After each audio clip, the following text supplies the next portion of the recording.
Bismillahirrahmanirrahim. Wassalatu wassalam ala asyrafil anbiya'i wal mursalin wa ala alihi wa ashabihi wa azwajihi wa zurriyatihi wa atba'ihi ajma'in. Subhanaka la ilma lana illa ma 'allamtana innaka antal alimul hakim. La haula wa la quwwata illa billahil aliyyil azim. Rabbi syrah li sadri wa yassir li amri wa hlul 'uqdatam min lisani yafqahu qawli.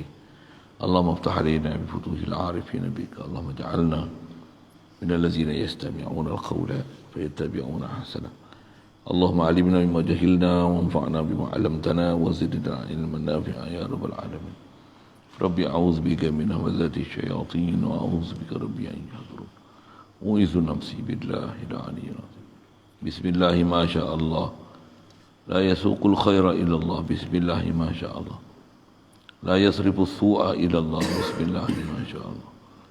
Ma kana min ni'matin fa min Allah. Bismillah ma syaa Allah. La hawla wa la quwwata illa billah. Abadu. La ilaha illallah qabla kulli ahad. La ilaha illallah ba'da kulli ahad. La ilaha illallah يبقى ربنا ويفنى كل أحد. لا إله إلا الله قبل كل أحد. لا إله إلا الله بعد كل أحد. لا إله إلا الله يبقى ربنا ويفنى كل أحد. لا إله إلا الله قبل كل أحد. لا إله إلا الله بعد كل أحد. لا إله إلا الله يبقى ربنا ويفنى كل أحد. Tukar ahad tu dengan syai.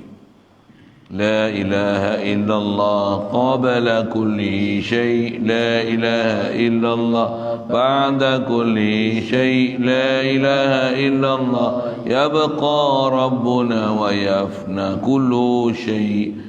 لا إله إلا الله قبل كل شيء. لا إله إلا الله بعد كل شيء. لا إله إلا الله يبقى ربنا ويفنى كل شيء.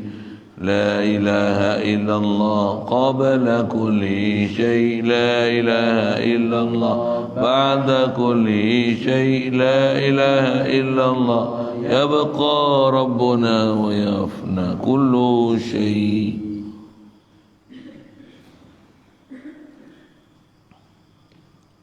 بسم الله الرحمن الرحيم.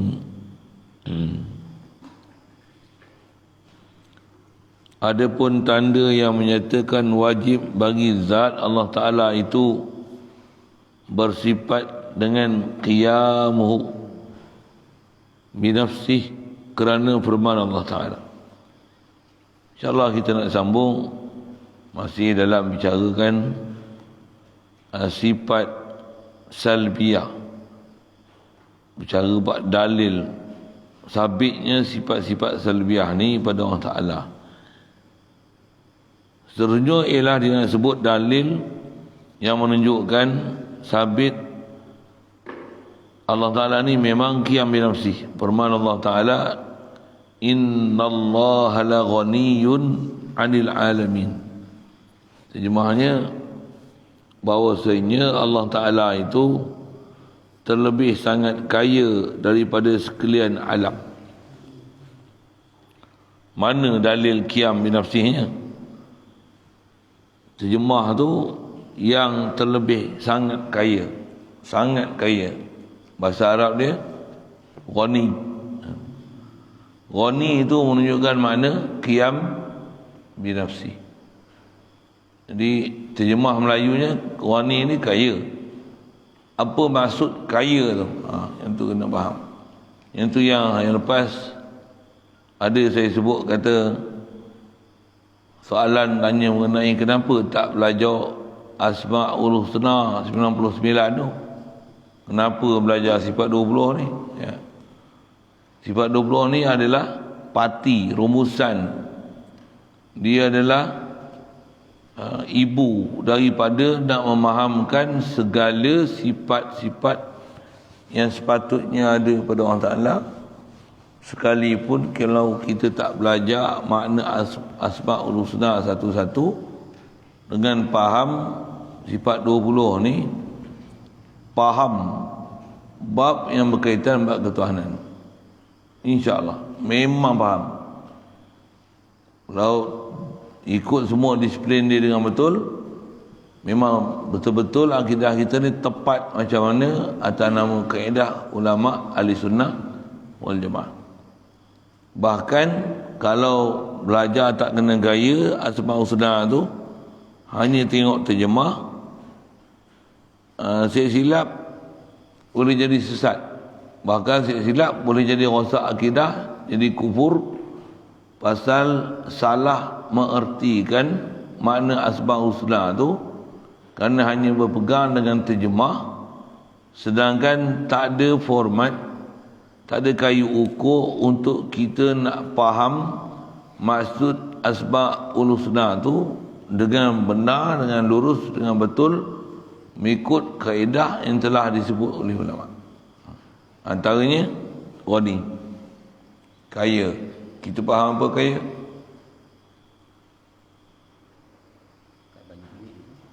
Banyak duit.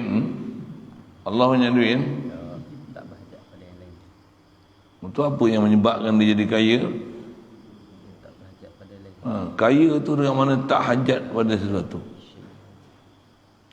Kaya tu tak hajat pada sesuatu. Tak hajat pada sesuatu ni bahasa lain dia apa? Qiyam bi nafsi tu lah. Qiyam bi nafsi tu lah. Satu, jangan faham kaya ni Allah Ta'ala maha kaya. Kita tak ada duit, Allah Ta'ala maha kaya. Allah Ta'ala maha kaya. Faham tak apa? Allah lah bagi duit kita. Nisbah punca dapat sesuatu ni mana ada lain melainkan daripada Allah Ta'ala. Tapi memahamkan la ghaniyun, inna Allah la ghani, inna Allah faham pada perkataan ghani tu, al-ghaniyun, faham kaya tu Allah Ta'ala kaya dengan mana? Banyak duit. Yang tu silap, tak betul. Pasal itu bukan murad, itu bukan dikenaki dengan maksud yang dikatakan ghani. Murad dengan ghani dengan mana apa? Dengan mana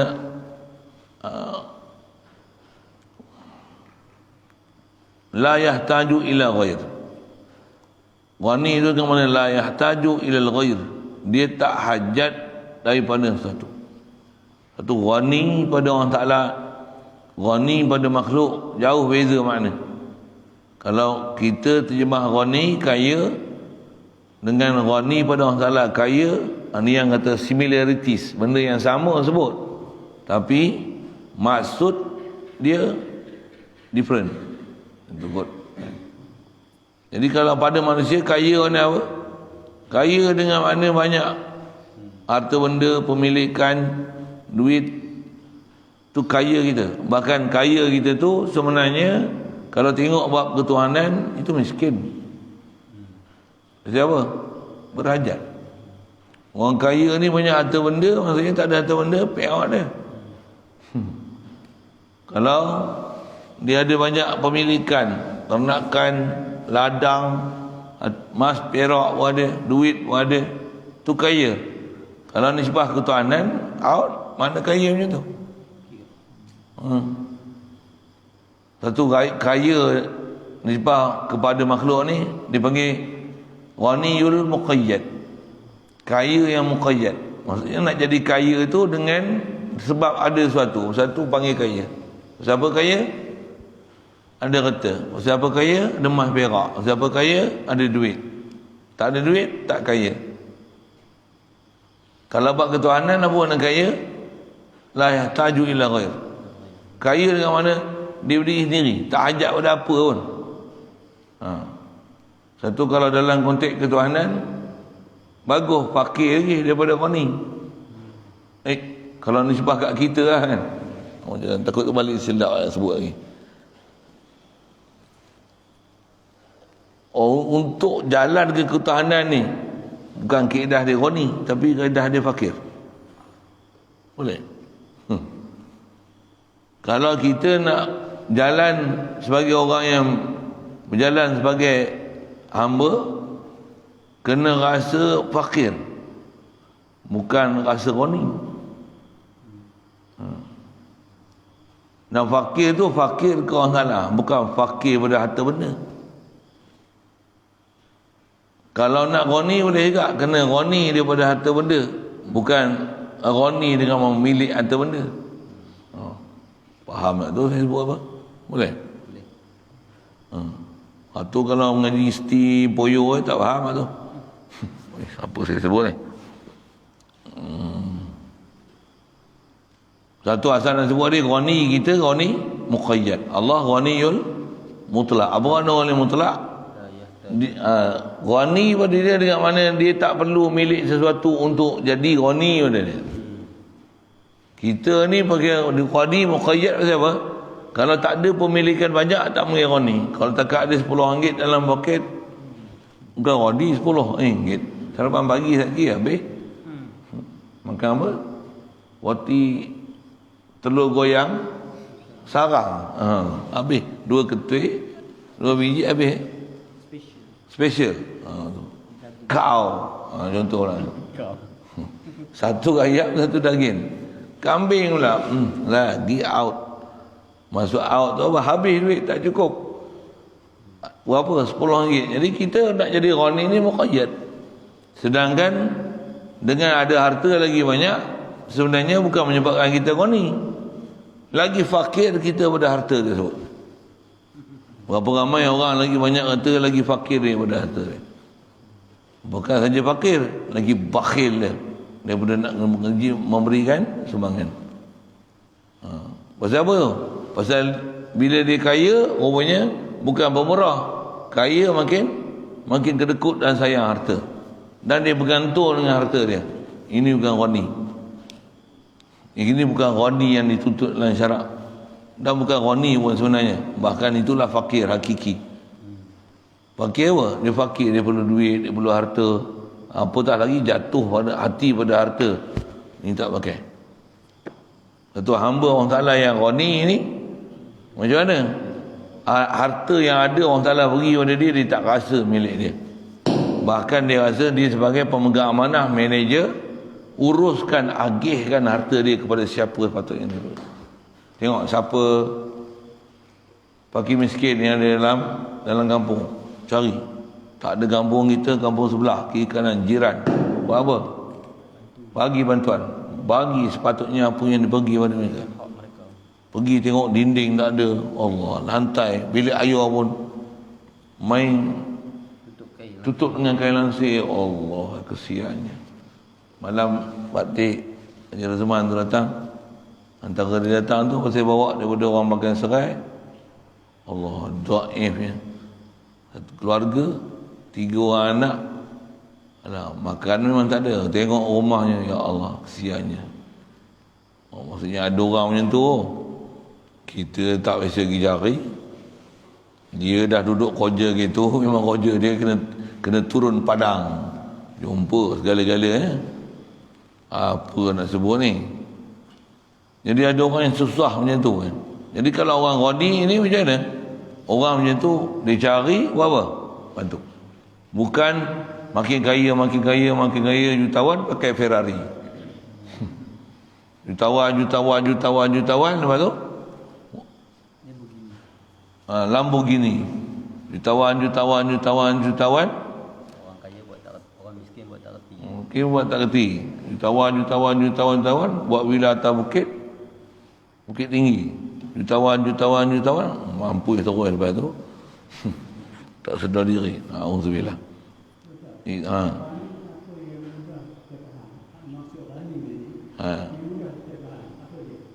Kalau bab ketuhanan, tak hajat pada sesuatu. Tak hajat pada sesuatu. Itulah kaya. Orang kaya ni, kalau dalam konteks hamba ni, jadi dalam bab ketuhanan, itulah maksud yang nak dipaham. Satu dalil disebut qiyamuhu ta'ala binafsi, berdiri dengan sendiri, ya. Mana menunjukkan diri sendirinya? Ayat Qurannya innallaha la ghaniyyun 'anil 'alamin. Kata kaya. Nak cerita qiyam binafsi, mana kaya dengan binafsi? Tali ya. serasi tak? Boleh faham? Synchronize tak moden lah bahasa tu? Apa? Tatbik tak? Arab pula. Melayu ni apa? Matching. Ada kena mengena tak? Mana kena mengenanya? Qiyam bi nafsi dengan ghani tu. Tak makna ghani tu lah. Apa makna tak hajat pada satu. Qiyam bi nafsi, berdiri sendiri. Apa makna berdiri sendiri? Tak hajat pada satu. Apa makna ghani? Tak hajat pada satu. Situ lah tempat yang kita nak tengoknya. Okey. Cuma saya syarah sikit tadi. Siapa sepatutnya, apa kerja sepatutnya orang ghani ni. Jadi kalau makin kaya, makin banyak hutang, tak jadi lah. Makin kaya, makin kedekut, tak jadi lah. Itu kan kaya. Itu lagi berhajat daripada kita. Tak cukup. Baik kita, orang duit tak ada pun RM10 boleh bagi. Tengok orang susah, tak ada apa-apa, bagi pergi lah RM5. Demo payah, kira main mana ni? Mana surat kebenaran minta tolong? Tanya minta ni. Tu ni badan kuat ni, siapa tak kerja? Memang macam tu, orang kaya macam tu, tak jadi try lah minta. Pergi minta. Ni tengok sihat aja ni, kerja lah, tu minta-minta ke orang apa? Lah kalau nak bagi lah, tak nak bagi sudah lah. Apa banyak tanya-tanya gitu. Quran pun sebut macam mana? Wa ammas ila fala tanhar, tamah pula. Ambil. Jangan malah-malah je. Jangan nak bagi ayat-ayat yang menyakiti hati dia. Ambil tu bagi, mudah-mudahan Allah Ta'ala mudahkan urusan dah. Allah Ta'ala jadikan kamu sedang, tak kena minta-minta dah. Ambil. Tak pun bagi RM5, mana nak cukup kan? Bagi RM1,000 tu, mudah-mudahan jadikanlah modal untuk mereka. Ambil. Dengan sebab ni kamu jadi sedang. Jangan joli. Ambil buat keperluan. Mudah-mudahan dengan sebab ni Allah Ta'ala mudah kamu. Saya ni tukang agih, bukan saya punya pun. Saya pemegang amanah je. Ini kaya sejati. Ini kaya yang nak kedaki dalam agama. Kaya ni lah yang nak sama dengan kaya pada Allah Ta'ala. Apa dia? Dia tak rasa berhajat pada harta. Dan kaya itu betul-betul jadi orang kaya macam mana Allah Ta'ala kenaki orang kaya macam mana. Apa yang ada pada dia, dia tak rasa milik dia. Bahkan fakir dia rasa ke Allah Ta'ala. Bahkan harta ni macam mana? Agih bagi. Inilah orang kaya sebenarnya. Kalau duk simpan kedekut sampai zakat pun tak keluar, ni kayap. Bukan kaya.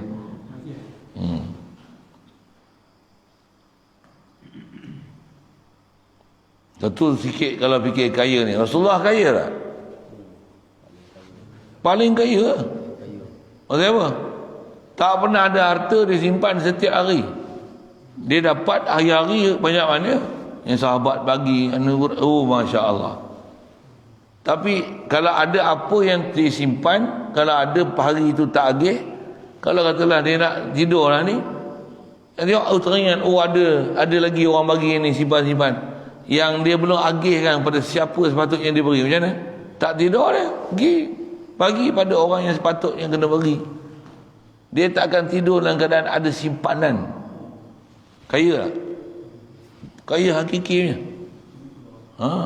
Kita kalau buat gitu, esok pening balik lah. Apa aku nak buat? Aku nak kenapa ni? Jauh kita. Tapi nak boleh dapat macam Rasulullah tu, boleh dapat. Pasal ada aulia-aulia yang macam tu kan. Allahumma salli ala sayyidina. Tapi di atas syariat, boleh ke kita simpan duit? Kalau itu nak ikut Rasulullah, belanja semua lah. Rasulullah macam tu, dia kamil. Kita yang nakis ni, yang tu yang kena belajar syarak. Banyak mana boleh simpan, banyak mana. Ada kawaid tu disebut oleh ulama tu. Macam mana pun, yang tu ada pelajaran dia. Sebut lagi jadi panjang pula. Khas kita bicara bab ketuhanan ni, tak mana nak faham Allah, dia memang tak hajat pada satu di atas tak hajat tu, orang kafir lagi makan minum. Kalau kata nisbah dia kaya tu macam kita lah, tambah pula orang bangkang dengan kita, agak-agak bagi tak? Kita kalau duit banyak ada DAP, bagi tak bantuan kat DAP? Katok lagi ada. Kita Allah Ta'ala orang yang murtad pun dia bagi makan tak? Yahudi Nasrani dia bagi tak harta benda? Kaya pada kita lagi. Walaupun dengan kekayaan tu digunakan untuk lawan siapa yang nak sebarkan agama Allah Ta'ala. Kat Iblis Allah Ta'ala bagi umur panjang. Kamu menyesatkan makhluk tu, tapi dia bagi siapa? Allah Ta'ala bukan ada hajat apa dia nak bagi. Itu dah menunjukkan kita qiyam bi nafsih dia. Tu dalil pada Quran, qiyam bi nafsih ghani. Cuma perhatian saya sebut sikit tadi, kalau tak belajar dengan kawaid apa yang telah disyarah oleh ulama, terjemah ghani itu buka-buka kamus kaya. Oh, Allah Ta'ala kaya, Allah Ta'ala duit banyak, Allah Ta'ala astagfirullah. Saya buat lawak kira bunyi pula jauh pipin dah. Betul out. Tu buat lawak sikit, bagi bukan gitu. Itu yang kena faham. Ghani mana apa, dengan mana layah tajuk ila ghair. Jadi itulah dalil sekali lalu qiyam nafsi. Kalau selalu setengah kitab lain sebut dalil ghani ni tak mana pula? Allahu la ilaha illa huwal hayyul qayyum.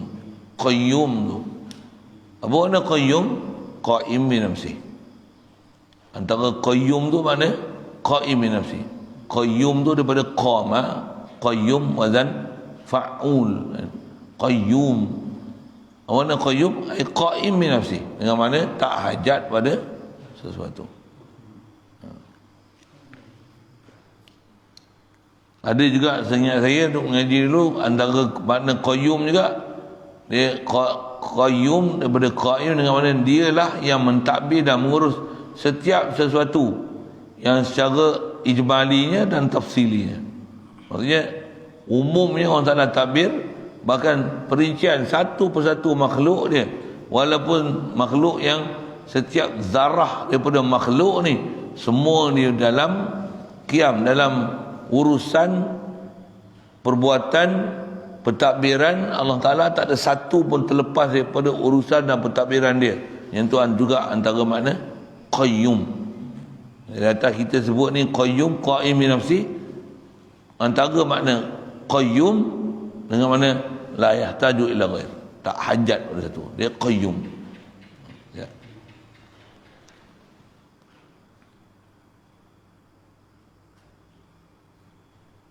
Itu ke Allah Ta'ala. Baik.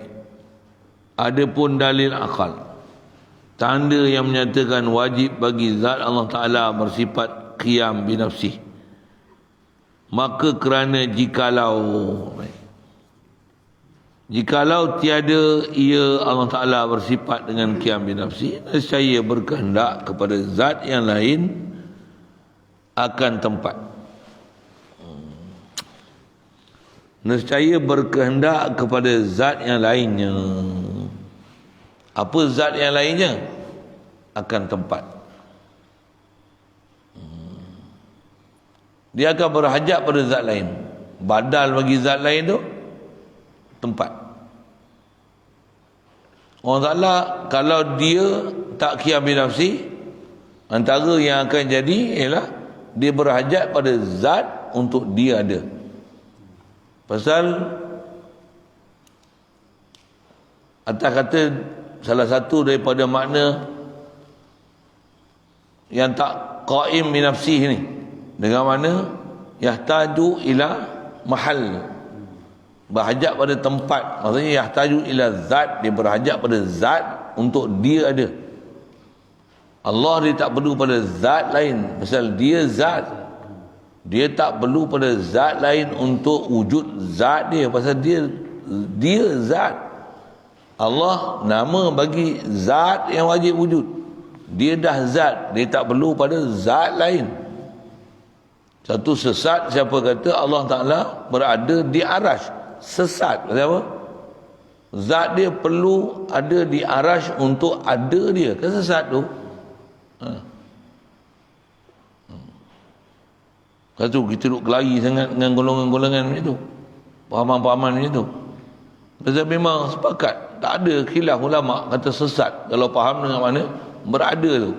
Pasal menafikan qayyum, menafikan wani Allah Ta'ala, menafikan mana ilah pada Allah Ta'ala, bukan kesikitnya salah tu dalam akidah tu. Baik Allah dia tak kalaulah dia tak bersifat qiyam bi nafsi, tentu berhajat kepada yang lain. Kata yang lain apa? Dia hajat tempat. Murad tempat tu apa? Dia hajat pada zat untuk dia ada. Maka kerana jikalau berkehendak ia kepada zat yang lain, nescaya adalah ia sifat. Kalau dia perlu pada zat yang lain, maksudnya dia bukan zat. Allah semata-mata sifat. Kalau Allah semata-mata sifat, tak masuk akal. Sebab Allah bukan sifat. Allah ni nama bagi zat yang ada sifat kesempurnaan. Dia bukan sifat semata-mata, bukan?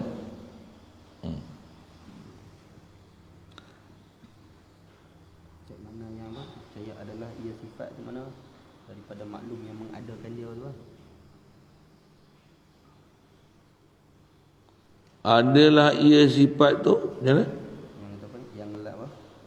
Jikalau berkehendak ia kepada zat yang lainnya, nescaya adalah ia sifat. Sifat mana? Nescaya Allah tu adalah maklum lah daripada yang mengadakan dia tu. Kata bukan zat tu. Dia adalah maklum. Sebab ada yang lain yang mengadakan dia. Itu kalau tengok dalam konteks mengadakan dia tu kan. Yang ni kita yang ni pandang pada sudut andai kata dia berhajat lain. Dia sifat, dia bukan zat. Bukan tiba ada zat lain mengadakan dia untuk dia ada kat sesuatu. Tak. Kalau tiba dia tu sifat, dia berhajat pada zat. Mana itu pun dah tak salah lah dalam bab ketuhanan. Pahaman ketuhanan ni lah yang salah, yang ada dekat pahaman Kristian. Tak mana? Dia kata Allah. Dia kata Allah ni kata dia Tuhan Bapa ni Roh Kudus. Itu Nabi Isa, Nabi Siti Maryam tu Tuhan Mak. Maksudnya apa? Allah telah menjelma sebagai Siti Maryam. Jadi seolah-olah Tuhan ni apa? Dia sifat, dia perlu pada zat untuk dia wujud. Duduk kat Maryam. Bila lahir Nabi Isa, macam mana? Transfer pula, berlaku transaksi. Pindah pula. Mula kat Siti Maryam, lepas tu pergi kat Nabi Isa. Waktu Nabi Isa disalib mengikut pahaman Kristian. Kita Nabi Isa Allah Ta'ala angkat selamatkan dia ke langit kan. Pahaman Kristian dia kata Nabi Isa kena salib. Bila kena salib, apa jadi? Tuhan mati Tuhan tak mati. Nabi Tuhan balik pada sifat asal dia. Apa? Roh Kudus. Oh, boleh transfer macam tu. Subhanallah. Pahaman macam ni juga ada pada golongan-golongan marifat yang salah faham. Dia kata apa? Allah Ta'ala ni aku melihat aku melihat dengan pandangan dia yang bagi aku melihat dia, yang melihat dia tu ialah dia. Waktu bila yang bagi melihat dia tu ialah dia, yang melihat dan lihat tu siapa? Dia juga. Jadi apa dia faham?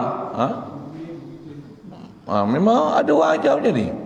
Nampak macam hebat tapi banyak yang serabut, tergeliat urat. Ada pelajaran yang memang nak kena betulkan situ, tapi ramai orang yang tak faham dalam bab ni. Dia kata benda macam ni disebar habis kat orang awam. Sifat 20 tak kena, sifat nafsiah tak faham. Nak faham, nak bagi rasa Allah wujud pun tak reti. Nak rasa apa ada kat kita ni pun Allah yang anugerahi. Hak tu pun tak pandai. Duk ajar yang kita lihat ni bukan kita lihat. Yang kita lihat ni adalah dia yang bagi kita lihat dia. Dia bukan rasa hebat Allah bagi lihat tu, tapi dia rasa dia yang hebat pasal dia yang bagi kita lihat dia. Jadi dia yang bagi kita lihat dia. Dia tu apa? Aku ni dia. Dia faham tu kuat. Jadi bila aku ni dia, macam mana? Jadi aku ni Tuhan lah. Aku ni penzahiran Tuhan. Aku ni Tuhan. Maksud apa? Mana boleh ada aku melainkan dia. Pasal mana boleh ada selain sesuatu melainkan dia. Jadi aku ni adalah dia. Dan aku tak tengok aku melainkan dia. Dia kan jadi sesat macam tu. Memang banyak yang sesatnya tu. Baik tok gurunya, baik nak muridnya. Satu kalau macam tu, orang macam tu, kita pergi guru dengan kita sekali sesat. Satu kaedah ulama ahli sunnah wal jamaah kita ajar, nak bagi jadi guru mursyid, kita nak pergi mengaji kena tengok dia dulu, berguru tak? Sadat dia berguru tu dulu. Dia berguru betul tak? Kalau dia berguru betul pun, ni kita cerita berguru betul ni. Dah dia guru betul, betul tengok anak murid dia pula. Pasal mesti dia berguru dulu ke tak? Satu hal. Maksudnya tak ada sanad, tak ada bersambung perguruan. Tambah pula dia kata, saya belajar dengan bapak saya. Bapak saya belajar dengan tok guru tu. Dia tengok bapak dia meninggal tahun 1950-an contohlah. Tok guru yang bapak dia yang ngaji tu meninggal tahun 1800. Bapak dia lahir kan. Apa benda tu? Cepat sama saya bagi contoh tu. Ini bohong kan ni? Bohong. Antara nak tengok bohong ni, tengok anak murid dia. Anak murid ngaji dia banyak sesat ke banyak betul? Ada juga anak murid dalam ramai-ramai ni, ada juga dalam ramai-ramai tu hak back out, hak tergeliat urat memang ada. Tok guru betul, anak murid betul. Dalam ramai-ramai anak murid ni, ada juga anak murid tergeliat urat, ada. Budak pondok ada itu, yang lurus. Yang back out ada. Yang tak sembahyang ada. Budak-budak tahfiz pun ramai, masuk duduk tahfiz elok, keluar-keluar macam ni tak rupa tahfiz lah. Bukan hafiz lah, hapui. Saja sebut itu lah. Ada. Baik, yang ni kita guru mursyid ni, yang cerita-cerita hakikat ni, tengok anak murid dia macam mana sembahyang tak? Jaga syariat, Jumaat pergi tak? Quran boleh baca tak? Orang punya seorang tak boleh baca Quran. Tengok tok guru dia pun tak boleh baca Quran. Banyak dok cerita apa dia? Aku tak tengok aku, bahkan aku tengok dia. Dan aku tengok dia ni, yang boleh tengok dia pun dia yang bagi tengok dia. Dia ulang tu je. Benda dia. Waktu nak suruh buat kursi tak pandai. Duk ajar tu, tiadalah dia melainkan dia tengok dia, aku tengok dia tengok dia, hingga sentiasa pandang memandang. Duk ajar tu je. Benda dia tu. Kira sana saya sebut tu dia belatiak tentu kan. Memang kena belatiak pun. Tu.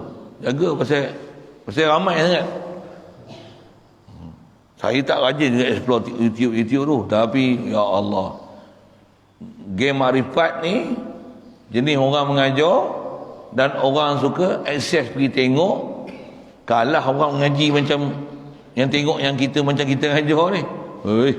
Macam kita mengajar ni apa orang yang live suku tu, yang dalam YouTube kalau ada masuk YouTube 200 tu ramai kan. Demo sampai 100,000, 200,000, 1 juta orang tengok ni. Pula tu komen macam mana? Bagus, terbaik. Yang katok dia ada juga kan. Tapi kebanyakan jangan kata sesat lah kalau kau belum sampai martabat tu. Macam-macam. Saya tak boleh saya mau pilih tu. Okey. Macam mana lagi situ tu? Nak cerita asal faham sifat berhajat pada zat. Allah Ta'ala bukan sifat semata-mata. Allah Ta'ala sifat.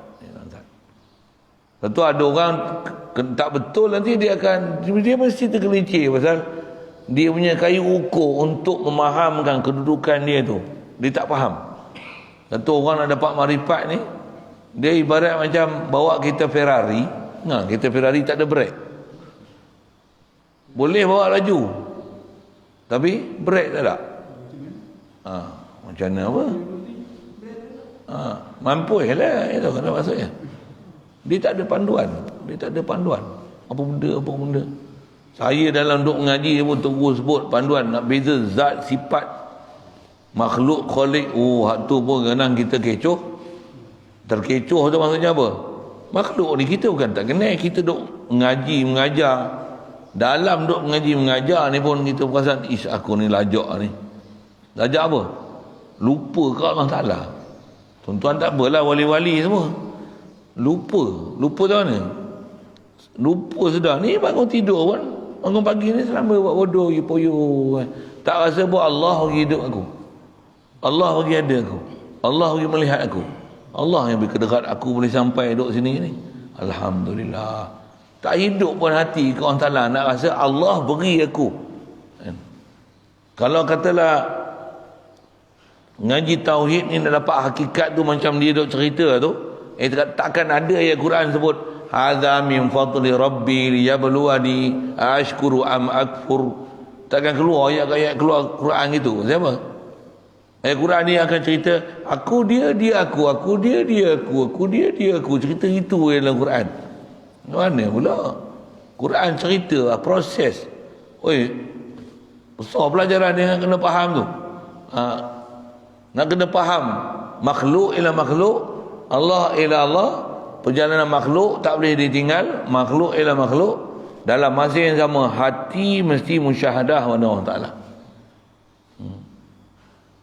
Yang tu yang besar pelajaran tu. Lagi saya sebut, saya syarah tu je. Cukup kali lalu tu.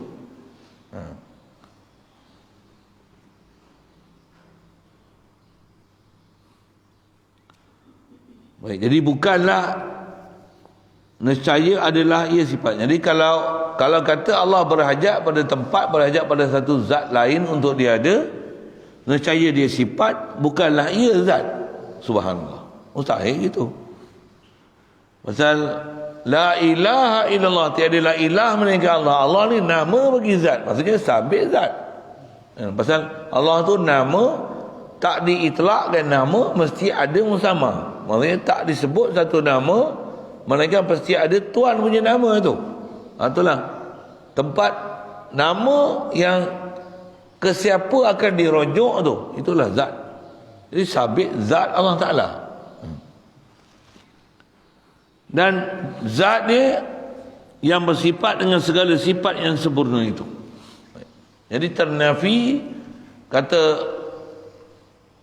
qiyam min nafsi, menyebabkan ternafi sabitnya zat Allah Ta'ala pasal menunjukkan dia sifat yang berhajat pada zat. Subhanallah. Maka jikalau ada sifat, kalau katalah andai kata Allah Ta'ala ni sifat semata-mata, dia bukan zat, jikalau ada ia sifat semata-mata, nescaya tiadalah ia bersifat dengan segala sifat ma'ani dan sifat ma'nawiyah itu. Kalau andai kata Allah Ta'ala ni hanya sifat semata-mata yang berhajat pada zat, sifat mana boleh bersifat dengan sifat? Sifat tak boleh bersifat dengan sifat. Yang boleh ada sifat ni zat. Zat saja boleh bersifat dengan sifat. Sifat tak boleh bersifat dengan sifat. Ayat-ayat macam tu, kalau tak faham, kena perhati sikit lah. Pasal kita bicara zat sifat tu kan. Okey, kita dah sebut tu, bagi clear sikit information tentang zat dan sifat dan nama. Pirin, nama mana pirin ni? Okay. Jadi ini adalah tempat rujuk bila sebut pirin. Nama dia pirin, warna dia putih. Putih itu atas kita belajar faham mudah. Putih itu sifat, pencirian kan? Putih sifat, pirin ni mausuf dia, zat dia. Putih sifat, pirin ni nama bagi zat ni. Apa saya nak sebut? Boleh tak putih tu pirin ni warna putih, boleh tak putih tu besar, boleh tak?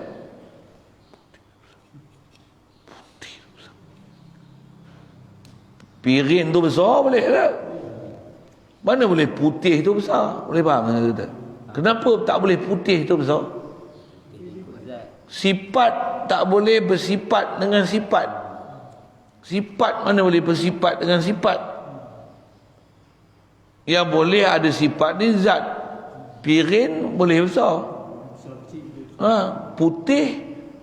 Putih boleh besar. Tak boleh, memang tak kena, tak betul. Itulah. Perbahasan macam ni memang dia kena faham. Memang kadang-kadang orang tak biasa dengar, dia susah sikit lah. Quite heavy lah dari sudut nak apa benda ni, duk cerita apa ni. Satu ada orang kata, apalah belajar macam ni buat susah aja. Dia bukan belajar buat susah, dan kau bodoh, kau tak faham, jangan kata susah. Tak susah. Bahkan tak faham ni lah menyebabkan akan jadi kesusahan ni. Tak mana? Engkau tak faham antara zat dengan sifat.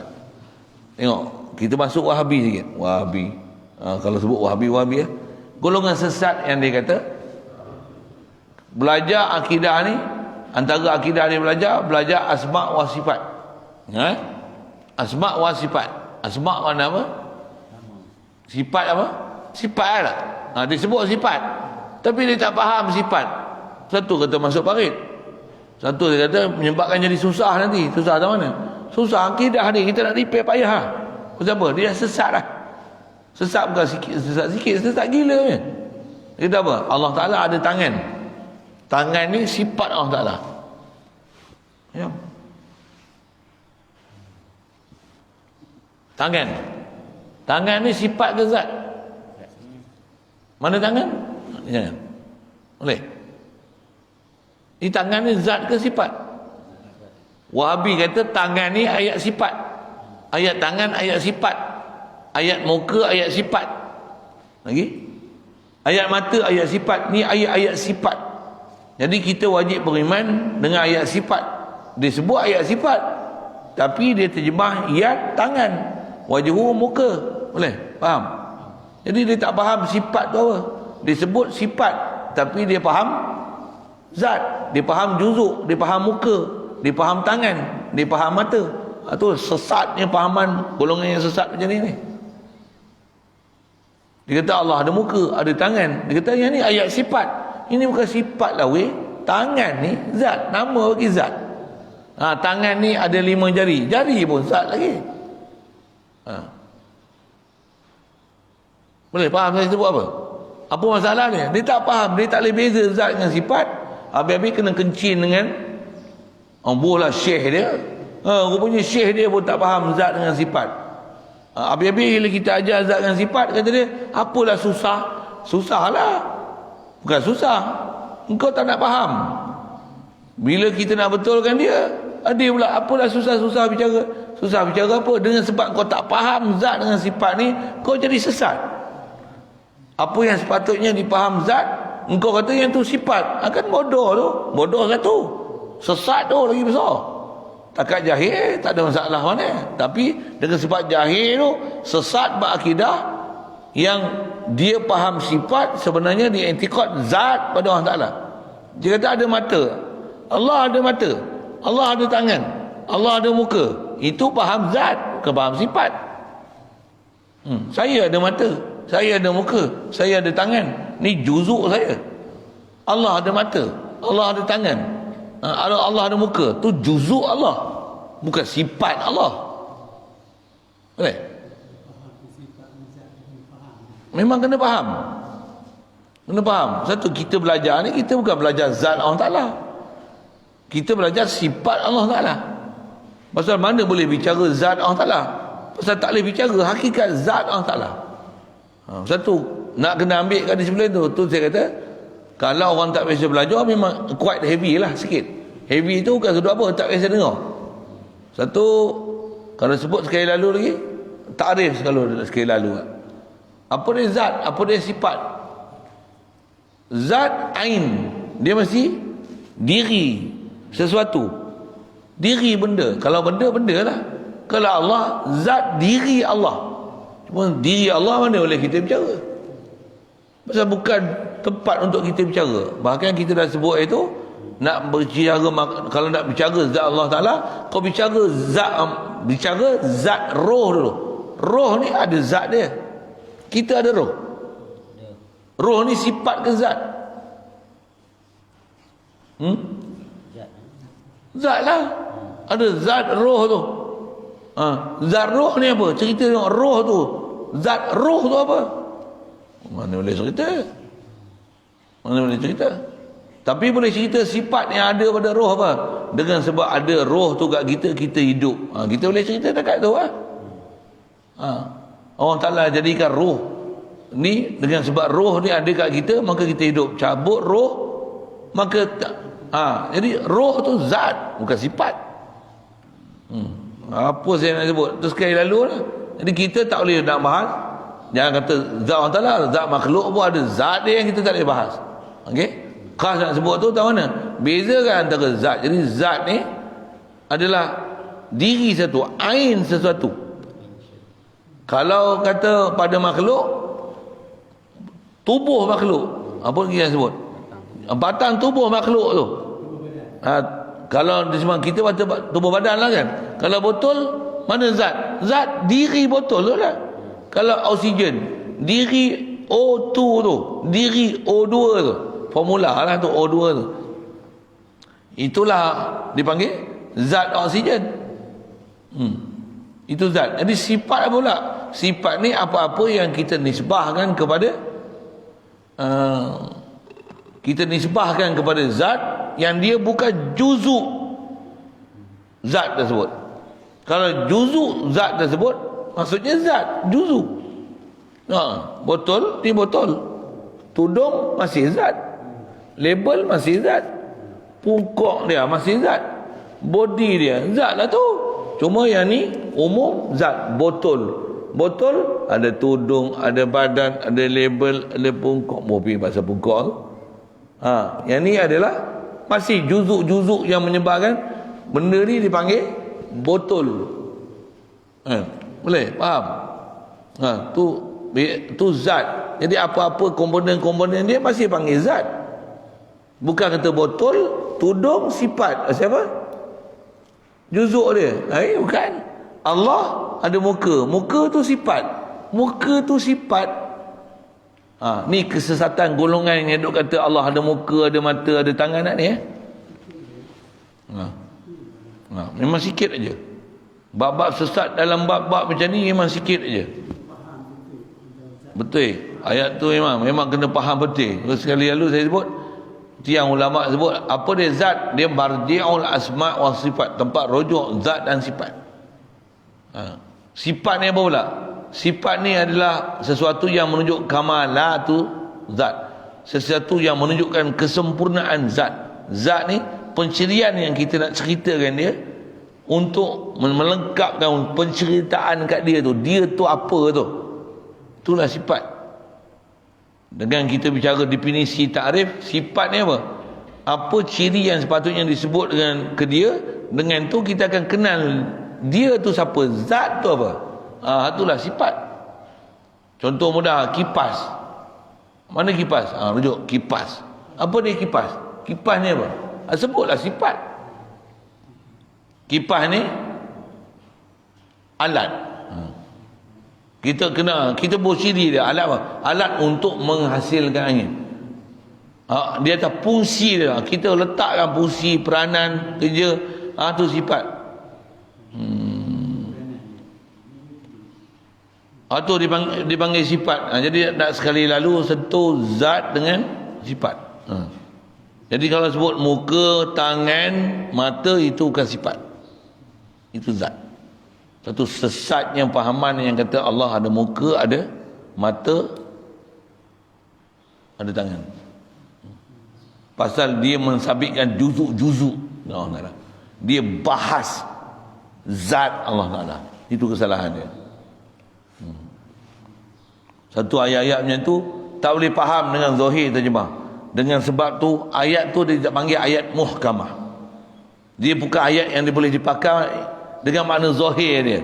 Dia mesti ada makna, tapi bukan makna dia dengan makna macam tu, makna zahir terjemah.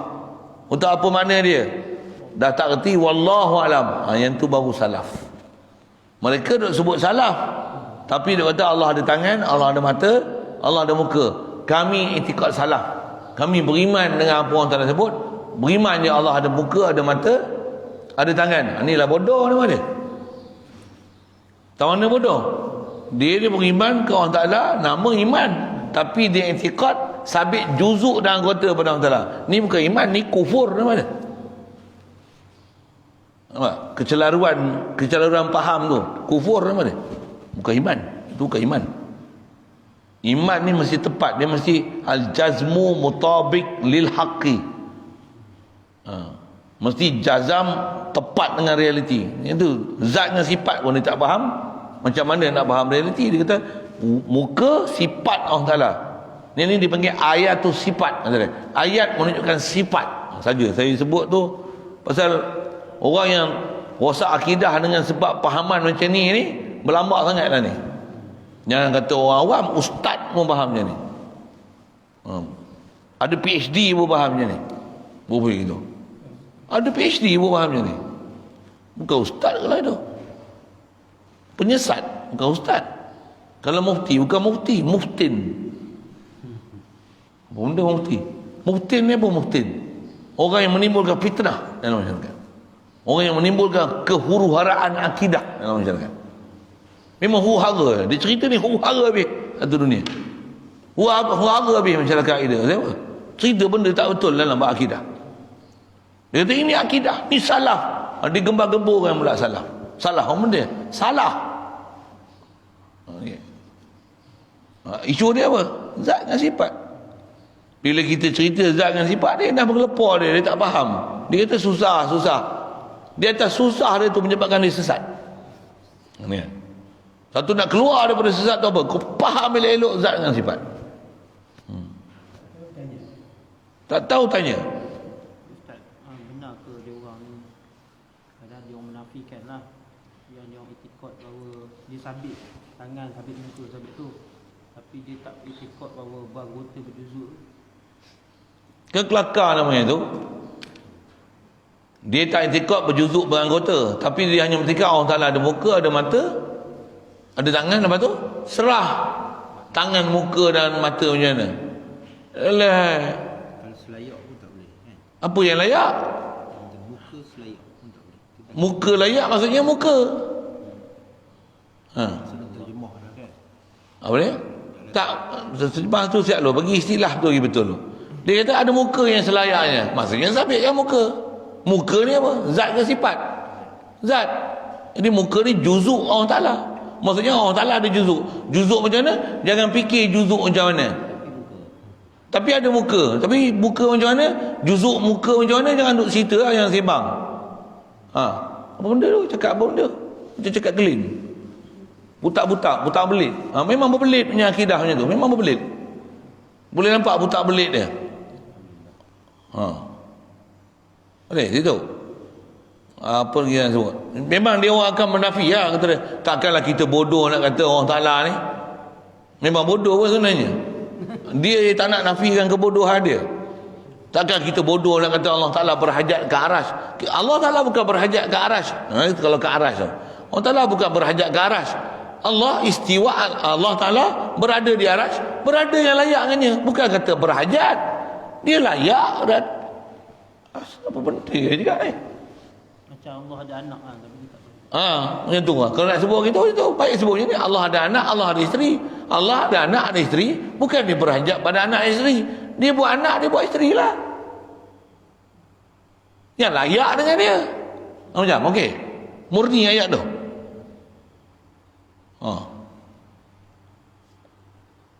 Yang ni ayat akidah sesat dicuba murnikan dengan bahasa-bahasa macam tu. Kalau nak Allah baik ada Allah ada anak, Allah ada isteri, yang layak dengannya. Adakah dengan bahasa layak itu menyebabkan murni akidah? Allah duduk di aras, yang layak dengannya. Nanti dia jawabnya ni tau, anak isteri mustahil. Allah Ta'ala kata dia tak ada anak, dia ada isteri. Aras Allah yang kata dia duduk atas aras. Di saat Allah Ta'ala dia tak kata dia duduk atas aras. Itu engkau yang terjemah. Itu terjemah engkau. Istiwa tu bukan makna berada atas aras, bukan duduk atas aras, bukan. Yang tu yang kena kencing tu. Pasal dia baca terjemah, ustaz-ustaz dia pun terjemah je. Dia pun kerti terjemah je. Tanya Arab, kata dia, saya tak tahu Arab. Kena kencing je lah. Pasal memang jelas menunjukkan memang dia tak faham apa sebenarnya benda itu dibahas. Memang dia tak faham. Hatta kalau ustaz dia pun, tak faham apa benda yang dibahas. Kalau dia kata Maulana dia pun sebenarnya tak faham apa benda disebut. Kasar sikit lah tu. Mengatakan sampai Maulana pun salah. Apa masalah? Orang PhD pun bukan semua betul. Dengan orang PhD bukan semua betul. Ada yang betul. Kalau orang yang memang betul, orang PhD tu dia akan kata apa? Dia akan kata, saya pun bidang saya yang ni ya. Itu je saya punya PhD. Lagi PhD bukan menunjukkan lagi pakar. Pakar bidang PhD dia ya. Bukan dia satu game untuk dengan PhD dia boleh tahu semua. Baru ni ada cerita yang sesat yang tu Terengganu ke Pahang? Yang cerita Asmaul Husna tu. PhD bukan satu PhD lah, 2 PhD. Siapa kat Malaysia ada 2 PhD? Mufti mana ada PhD 2? Yang ni PhD 2 tau. Tapi sesat. Apa orang PhD bagus-bagus sangat? Saja bubuh orang PhD. Itu yang tak ada PhD pun bagus ke? Lagi lah. Kalau ada orang PhD pun tak bagus, orang tak ada PhD lagi lah macam-macam. Tapi adakah orang tak ada PhD semuanya tak bagus? Nanti lah aku tengok dia mengaji ke mana. PhD tu takkan nak pergi ambil periksa je.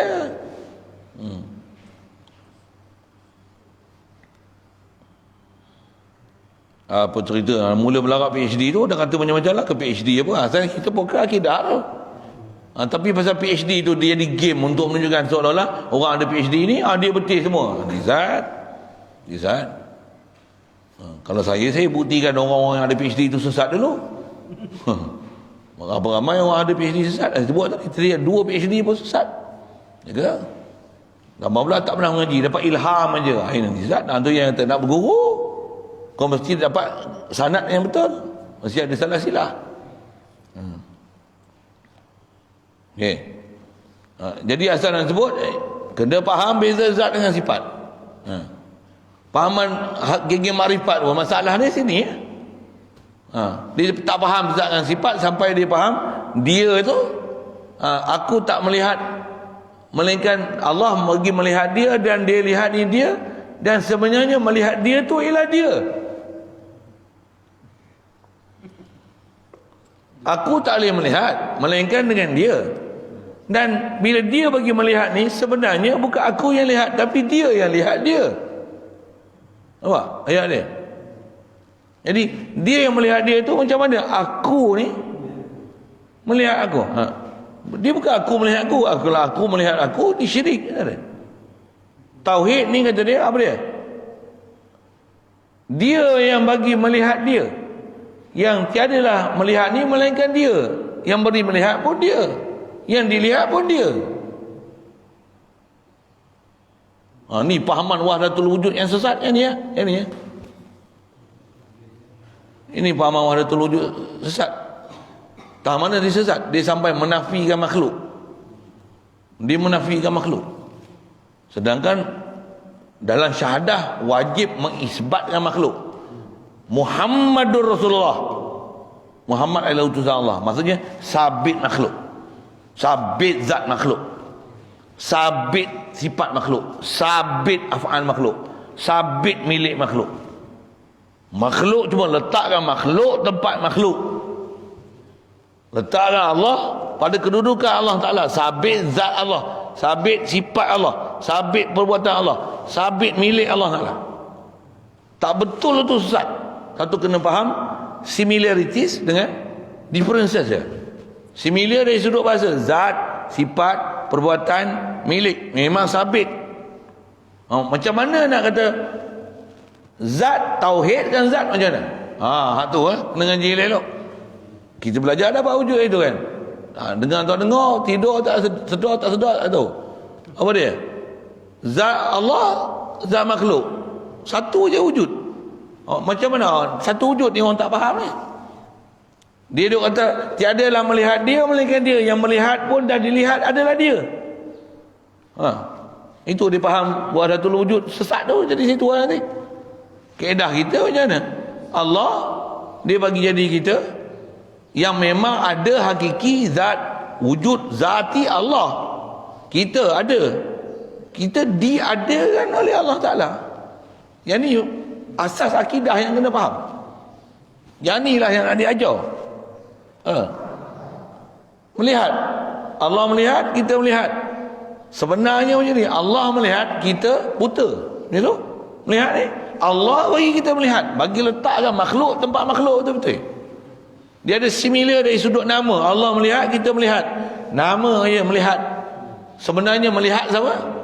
Allah. Sifat melihat takkan ada siapa kongsi dengan Allah Ta'ala. Pasal melihat yang kata inkishaf, nyata jelas sesuatu dengan sifat lihat tu Allah je. Kita melihat yang Allah beri penglihatan terbatas, muqayyad dengan alat mata. Tak ada mata tak boleh lihat. Ghalibnya macam mana pun dia boleh bagi, bukan mata melihat, badan melihat boleh? Boleh. Jari melihat boleh? Muka melihat dia boleh bagi? Boleh. Dia boleh. Betul? Kenapa mata je? Dia nak kaitkan dengan mata je boleh melihat. Dia atas pemberian dia. Yang ni kena faham, disiplin betul-betul ni. Bagi faham makhluk ialah makhluk betul-betul. Dan kena faham makhluk ni, walaupun dia makhluk, berhajat sepenuhnya ke Allah Ta'ala. Yang ni tauhid yang kita nak bina ni. Ada pelajaran yang nak cerita hakikat tu, ada pelajaran dia. Tapi yang ni pun tak faham. Sifat dengan zat pun tak faham. Nak cerita hakikat apa? Pula tu nak belajar high express pula tu. Nak belajar 3 jam dapat hakikat. Dia serupa macam jadi ahli salaf tu lah. Ulama salaf tu belajar 2-3 jam tengok YouTube jadi mujtahid tu. Kami nak hadis sahih kami tak nak hadis dhaif. Ulama tak boleh pakai apa mazhab. Kami tak ada mazhab. Kami mazhab kami Quran dan hadis. Sama 2-3 jam belajar. 2-3 jam dia tengok video. Aku dah faham hakikat sekarang. Aku dah jumpa syekh. Syekh terjun parit, terjun gaung. Kita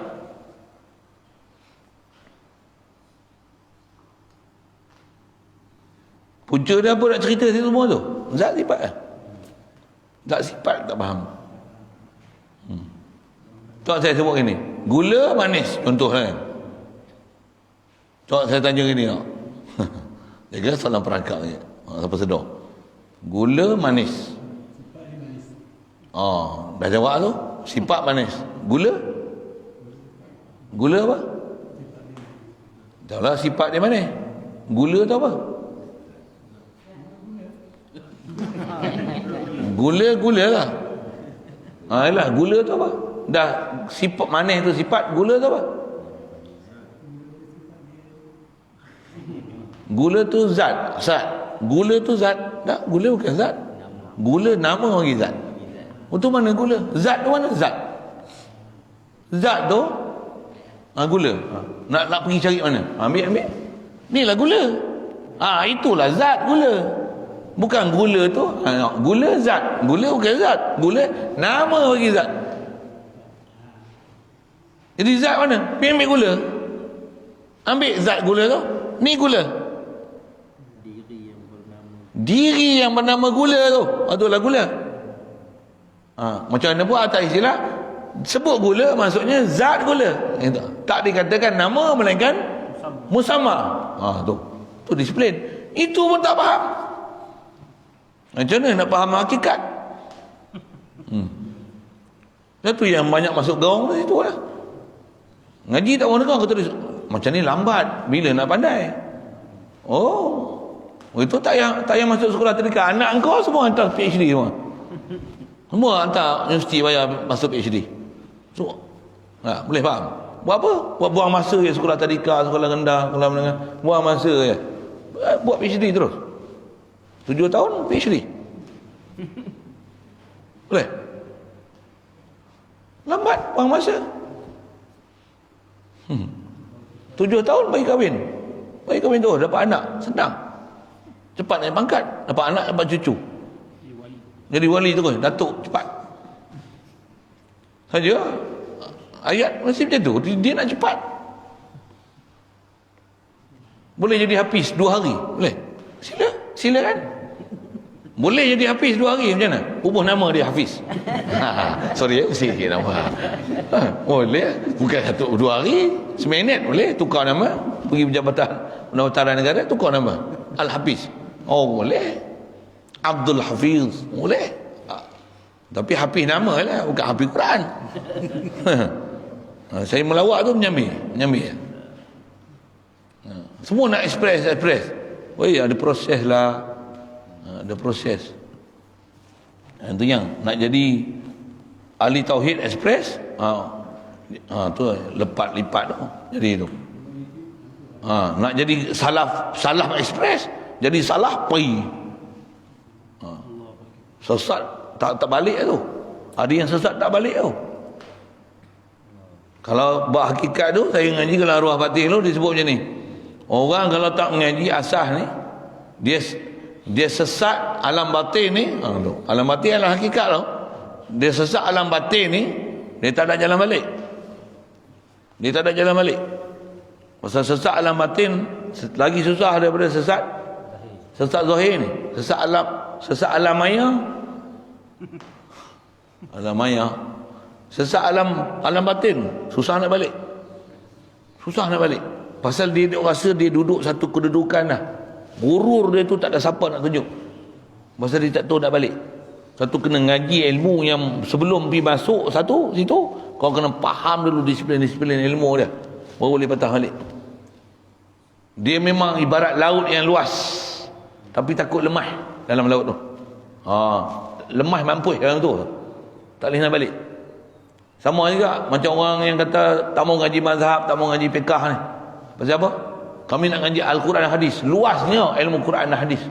Ilmu yang luas. Memang luas, takut hal lemah dalam tu. Satu ulama suruh ikut mazhab. Boleh? Bandingan macam tu senang faham kot ya? Jadi kena ngaji disiplin dulu. Nak pergi berenang dalam lautan pun kena ada alat. Sampan agak-agak Laut Cina Selatan boleh masuk. Lautan Pasifik tak masuk, Tasik Rabat ni mampus lah. Cerita apa? Memang tambah masuk Temerong. Tasik Rabat pun mampus lah. Nak masuk Laut Cina Selatan, kau nak masuk, apa alat yang ada kat kau? Tak ada alat, freeholder tak ada apa-apa pegang, masuk Laut Cina Selatan. Macam dua kemungkinan, tak boleh selam, dua atas ataupun mampus. Itu je, lemah. Itu ilmu tak ada. Nak ngaji Quran dan Hadis salaf dengan banyak membaca, tak ada panduan, macam lemas dalam ilmu. Memang luas betul, tak ada nafian. Di atas luas itulah kita ambil panduan ulama, kita ambil ulama, ambil mazhab, ambil kaedah ni, sifat 20 ni, ambil siapa? Terlalu luas. Bila luas tu kena ada sepadan, ada tempat berpegang, tempat bertaut, disiplin ada. Itu kan ilmu batin, luas, memang luas. Takut kau pergi tu lost in space. Gravity apa semua tak ada, kau tak tahu nak balik. Bateri pun kong. Macam mana kau nak balik? Apa ke drone pun sampai dapat maksimum jarak limit reach, tak boleh biar. Kau tak mau biar. Kalau lepas tu kena angin tolak, habis range itu tak connected. Mampu yang kau cari dia balik. Tekan pun macam mana? Tekan apa? At the home macam mana? Return to home. RTH. Return to home. Tekan. Dan tak connected. Tak mampu dia tak balik. Tak boleh balik. Tak boleh panggil. Tu cerita drone sikit. Saya pun baru nampak drone kemarin je kan. Drone untuk jual tu, tapi macam ni drone punya. Macam tu drone. Boleh? Cerita apa tu? Zat, sifat. Sama masuk tu dia panjang sikit. Masa saja-saja nak cerita macam tu tak ada kan. Tapi bila orang tanya tu, memang kena cerita kena cerita lah.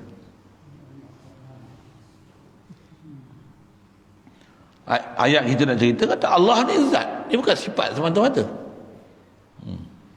Jadi kalau ada orang nak faham tiadalah melihat dia, melainkan dialah melihat dia sebenarnya. Dialah melihat dia. Jadi macam mana kita ni ialah dia. Macam mana? Mana boleh.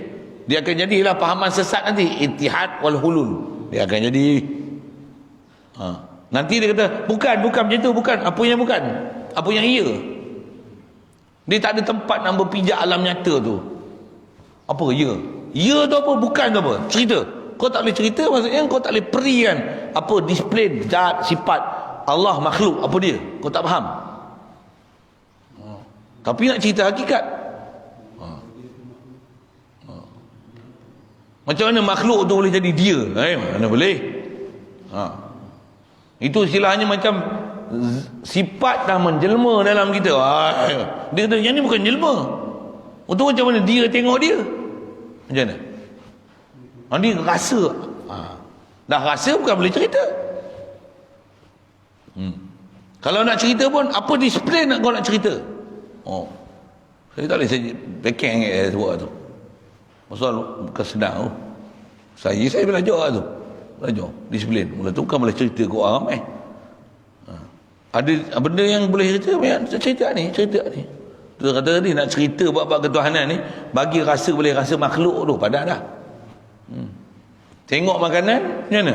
Boleh rasa ya Allah aku hajatkan kau bukan makanan. Sebenarnya aku hajat kat engkau. Aku pun tak boleh mendafatkan diri aku. Aku pun tak boleh kenyang dengan diri aku. Tapi aku terpaksa ambil makanan. Isteri aku tak boleh kenyang dengan aku. Anak aku tak boleh kenyang dengan aku. Aku pun tak boleh kenyang dengan aku. Tapi nak kenyang kena makan. Sebenarnya aku faham sekarang. Aku berhajat bukan pada makhluk. Aku berhajat pada kau. Aku ikut peraturan kau. Kau suruh makan. Aku makan. Bismillah dengan nama-Mu ya Allah aku makan. Tu ahli tauhid. Tak payah dapat makrifat. Dia dah tengok dia. Tak payah. Tu tak apa. Tak ada masalah. Mati kata Allah kau aku hajatkan kau. Aku makan ni dia tak perintah kau aku makan. Kulu washrabu. Perintah ayat Quran je. Itulah syariat. Ambil bismillah. Tapi hatinya ya Allah kau kenyangkan aku. Kau bagi rezeki aku. Kau bagi makan aku. Itu tauhid. Itu tauhid. Orang yang dah sampai syok dah macam tu, dia akan dapat hakikat. Bukanlah hakikat tu untuk dicerita, bukan. Yang tu dulu bagi dapat, bagi faham. Yang tu pun tak faham nak cerita macam mana. Yang tu pun tak faham disiplin macam mana nak boleh hadir hati. Walaupun kita makhluk, semua ni makhluk, nak boleh hadir hati, kata semua ni adalah milik Allah, ni khalqullah. Yang tu pun tak faham. Tu pun tak boleh nak buat. Tu pun tak boleh nak bawa lagi. Macam mana kau nak cerita dia tengok dia melainkan dia. Dia tak tengok dia melainkan dia. Apa benda tu? Okay. Jadi sifat tak boleh bersifat dengan sifat. Antaranya khas antara kita bicara ketuhanan ni tak boleh bersifat ma'ani. Itu juga lah mana boleh bersifat ma'nawiyah. Sedangkan Allah ada sifat ma'ani, ada sifat ma'nawiyah. Apa benda pula ma'ani ma'nawiyah? Coming soon. So kita cerita ni salbiah. Nantilah.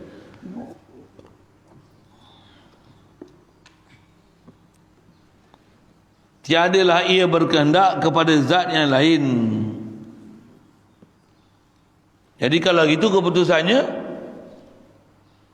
tiadalah Allah Ta'ala ni berkehendak kepada zat yang lain. wajib ia berdiri sendiri. Baik. Maka jikalau berkehendak ia kepada zat yang lain, wajiblah berdiri sendiri. Maka jikalau berkehendak ia kepada zat yang lain, wajiblah ia berdiri sendiri. Maka jikalau berkehendak ia kepada perbuatan macam mana tu? Nombor 1.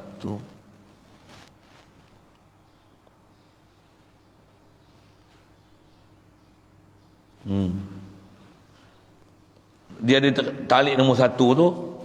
Dia kata eloknya perkataan tu digugurkan. Wajah yang munasabah digugurkan ibarat ni yang tersebut. Intaha mustahih. Yang ni yang kata baca kitab pun jaga. Pasal dalam kitab ni kadang ada terlajak, ada tertulis lebih, ada tersilap cetak. Satu kena didada dulu. Lepas tu baru buka kitab. Kalau tengok dalam kitab semata-mata di dada tak ada macam lingkup lagi. Pasal apa? Pasal kat kitab dia boleh ada kesalahan cetak, macam-macam kesalahan. Itu yang disebut berdasarkan yang dah kitab yang kita pegang ni, yang tu tak ada.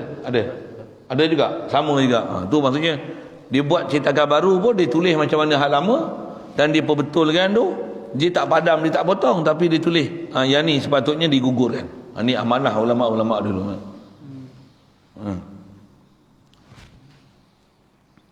Asal perkataan dia, jikalau berkehendak kepada zat yang lain, wajiblah ia berdiri sendirinya. Maka jikalau berkehendak ia kepada perbuatan orang yang menjadikan dia, nasya adalah ia baru. Mana saya lajak tu.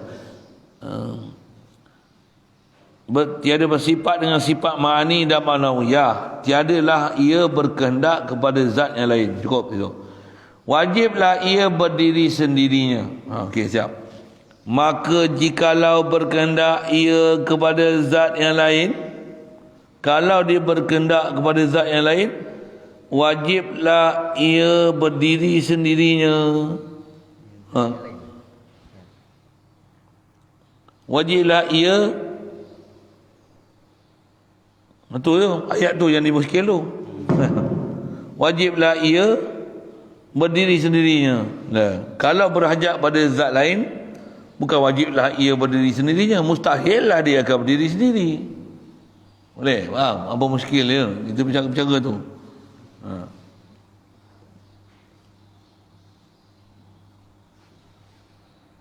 Okey. Jadi ayat tu sepatutnya sampai wajiblah ia berdiri sendiri. Yang munasabahnya perkataan tu tak ada. Kalau kita nak repair, antara kata tak ada dengan repair, baik kata tak ada. Yang ni sepatutnya gugurkan daripada matan, daripada kitab. Wajib ia berdiri dengan sendiri tu. Ayat tu lah. Wajib ia berdiri dengan sendiri, ayat tu tak ada. Daripada maka, daripada nombor 1 ditulis tu. Maka jikalau berkehendak, kalau berkehendak kepada zat yang lain, wajiblah ia berdiri sendiri. Ada pula. Dia jadi jawab, tapi jawab dia tak betul. Maka jikalau berkehendak kepada zat yang lain, wajiblah ia berdiri sendiri. Ada pula. Macam tadi lah. Dia ada muka dan tangan dan mata, tapi dia tak berjuzuk beranggota.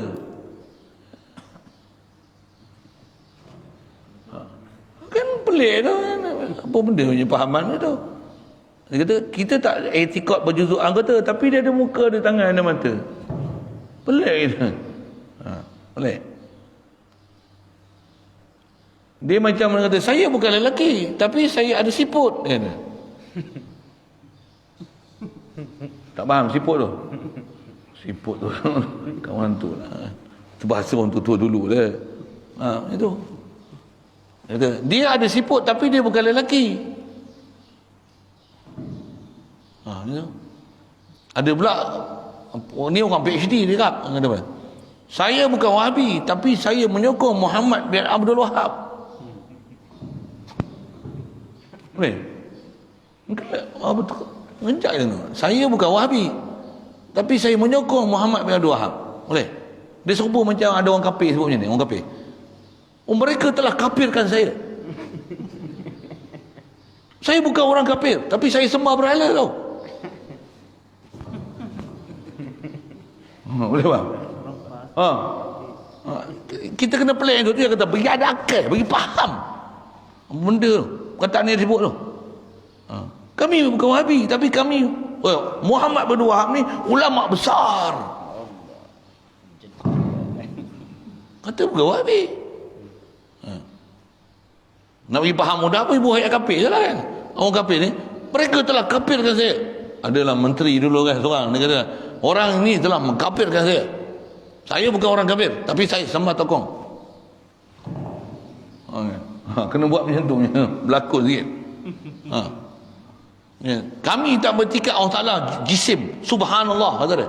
Allah Ta'ala mustahil berjisim, berjirim. Ini bukan akidah kita. Kita cuma kata apa yang Allah Ta'ala kata. Dia ada muka, ada tangan, ada mata. Kena macam tu kan? Ada orang bagus, penjelasan terbaik. Terbaik belum tak kau tak faham. Boleh. Mudah Allah Ta'ala hidayah kita bagi faham apa yang patutnya kena faham. Pasal bab akidah ni orang masuk gaung ni ramai. Ya ke? Kedak Rasulullah tak katalah sataftariqu ummati ila salasin wa sab'ina firqah. Umatku pecah 73 kumpulan. Satu je yang betul. 72 nisbah satu, bukan main. 4 tu nisbah tu.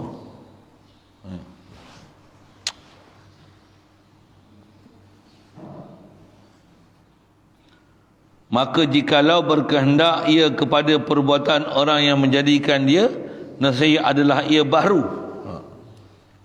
Yang ni masalah kedua ni.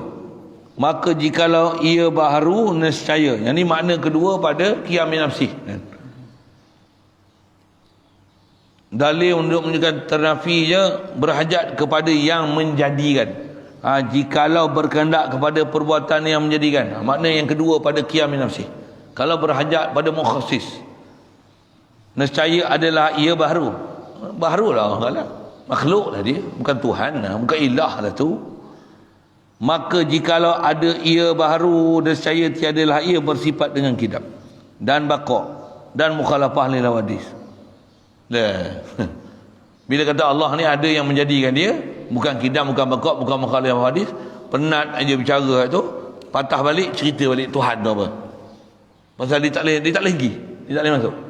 Naik stage satu wujud selesai, kidam, baqa, mukhalafah, qiyam bi nafsi start. Sangkut. Buat macam mana? Duk patah balik.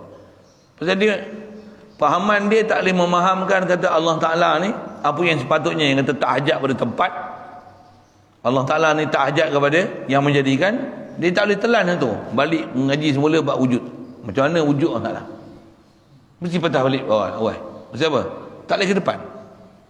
Tak boleh. Dia akan gagal fahaman akidah. Kalau dia nak teruskan pun dia akan gagal. Pasal apa? Ada benda yang dia tak faham. Pasal kefahaman dia tak boleh menerima Allah Ta'ala ni tak berhajat pada zat lain, tak berhajat pada zat yang menjadikan. Kalau yang ni dia tak boleh faham, memang dia akan gagal dalam bab ketuhanan. Okay. Jadi kalau sampai menafikan kidam dan baqa disebabkan tak boleh menerima prinsip Allah Ta'ala ni tiada yang menjadikan, bahkan Allah Ta'ala sedia ada, wajib ada, huwal awal, maka nyatalah, maka betapalah sah demikian tu. Macam mana boleh terima Allah Ta'ala tak ada baqa, tak ada kidam, pasal ada yang menjadikan dia? Mana boleh jadi macam ni? Betapalah jadi macam tu? Kerana telah sudah wajib zat Allah Ta'ala itu bersifat dengan ketiga-tiga itu, kidam, baqa, mukhalafah lil hawadis, dengan dalil nakli dan dalil akal yang telah sudah dahulu. Telah dahulu tadi itu wajiblah ia adanya sendiri. Atau masuk ada sendiri pun kita bicara dah istilah tu. Masuk ada sendiri ni wajib sedia ada, kidam. Adapun dalil nakli tanda menyatakan wajib bagi zat Allah Ta'ala itu bersifat dengan wahdaniyah. Ini lagi banyak. Situ dulu. Dalil nakli tanda menyatakan wajib bagi zat Allah Ta'ala sifat wahdaniyah. Ada soal?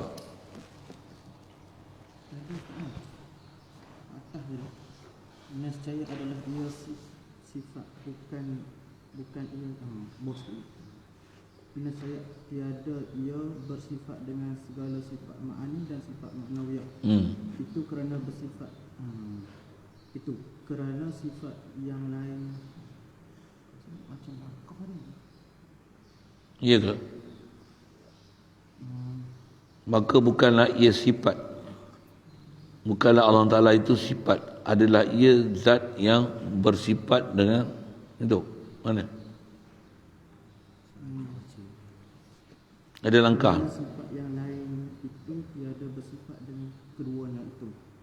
Maka bukanlah Allah Ta'ala itu sifat. Telah ada ia wajib bersifat dengan keduanya. Maka bukanlah Allah Ta'ala itu sifat. Bukan apa tadi? Tadi nak baca tu kan? Baca tu terus silap saya. Bukanlah ia zat yang bersifat. Kita baca balik sekali lalu tu, kalau maka kerana jikalau berkehendak, baris ketiga daripada atas kitab baru ni lah. Jikalau berkehendak ia kepada zat yang lainnya, nescaya adalah ia sifat, bukanlah ia zat yang bersifat dengan segala sifat yang sempurna itu. Maka jikalau ada ia sifat, kalau dia sifat semata-mata, nescaya tiadalah ia bersifat dengan segala sifat ma'ani dan sifat manawiyah itu. Kerana sifat yang lain itu tiada bersifat dengan keduanya. Kerana sifat tak boleh bersifat dengan sifat ma'ani dan sifat manawiyah. Itu maksud dia. Maka bukanlah Allah Ta'ala itu sifat lah. Allah Ta'ala bukan sifat, maksudnya bukanlah sifat semata-mata tanpa zat, kan? Telah adalah ia wajib bersifat dengan keduanya. Sedangkan telah adalah ia Allah Ta'ala ni wajib bersifat dengan keduanya, ma'ani manawiyah. Bila Allah Ta'ala ada ma'ani manawiyah, maksudnya Allah Ta'ala bukan sifat semata-mata, bahkan dia adalah zat yang ada sifat. Maka bukanlah Allah Ta'ala itu sifat. Maksud sifat ni bukan Allah Ta'ala sifat ni, bukanlah dia sifat semata-mata. Kena takdirkan macam tu, baru faham betul. Adalah ia zat yang bersifat dengan sifat ma'ani dan ma'nawiyah. Tiadalah ia, kalau bila gitu barulah tiadalah ia berkehendak kepada zat yang lainnya. Wajiblah ia berdiri sendirinya. Tengok masa langkah ni tu. Okey. Memang baca sekali lalu gitulah tadi kan. Okey, habis. Bismillahirrahmanirrahim. Allahumma nawwir qulubana bi nuri hidayatika kama nawwartal arda bi nuri syamsika abadan abada bi rahmatika ya arhamar rahimin. Warzuqna fahman nabiyyin wa hifzal mursalin wa ilhamal malaikatil muqarrabin wa sallim tasliman ala jamil anbiya'i wal mursalin. Alhamdulillah. اللهم صل أفضل صلاة على أسعد مخلوقاتك سيدنا محمد وعلى آله وصحبه وسلم عدد معلوماتك ومداد كلماتك كلما ذكرك الذاكرون وغفل عن ذكرك الغافلون. اللهم صل أفضل صلاة على أسعد مخلوقاتك سيدنا محمد وعلى آله وصحبه وسلم عدد معلوماتك ومداد كلماتك كلما ذكرك الذاكرون وغفل عن ذكرك الغافلون. اللهم صل أفضل الصلاة على أسعد مخلوقاتك سيدنا محمد وعلى آله وصحبه وسلم عدد معلوماتك ومداد كلماتك كلما ذكرك الذاكرون وغفل عن ذكرك الغافلون.